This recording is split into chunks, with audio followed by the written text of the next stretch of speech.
পরে রমিশা খাতুন বিনতে আনারুল হক বেলঞ্চা গ্রামের, তেনাকে আহ্বান করব আগে আসবে এবং এর হাদিয়াটি দিবেন আমাদের এই জামিয়ার সদরুল মুদারিসিন ফজিলাতুল শেখ জনাব মাওলানা জাহাঙ্গীর আলম আলিয়াবি সাহেব।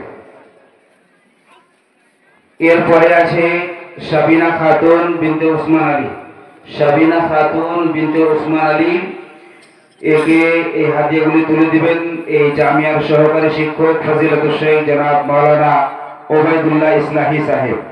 ওবায়দুল্লাহ ইসলাহি সাহেব এই হাদিয়াটি তুলে।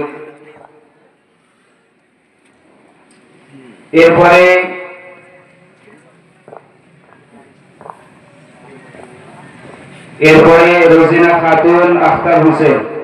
রোজিনা খাতুন আখতার হোসেন, একে হাদিয়া তুলে দিবেন আমাদের এই গোদাসিমল গ্রামের ইমাম ফজিলাতুল শেখ জনাব মাওলানা আব্দুল ওয়াদুদ সাহেব।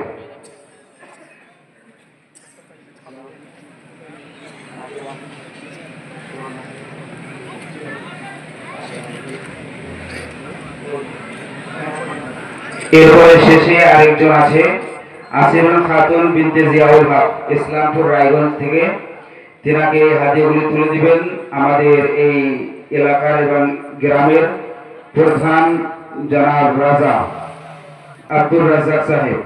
আব্দুর রাজাক সাহেব তেনার হাত দিয়ে বাচ্চিকে আমাদের এই হাদিয়াটি তুলে দিবেন। এতক্ষণ ধরে এখন আমাদের এই যে ছাত্রীগুলি ছিল, এই ছাত্রী যাদের গার্জেন আছে এবং ছাত্র গার্জেন, সেই গার্জেনকেও আমাদের জামিয়ার পক্ষ থেকে তেনাদেরকে কিছু হাদিয়া দেওয়া হবে, শাল স্বরূপ দেওয়া হবে। তাই আমি আহ্বান করব সর্বপ্রথমে আশরাফুল হক বেলঞ্চা গ্রাম থেকে, তিনি এখানে আসবেন এবং আমাদের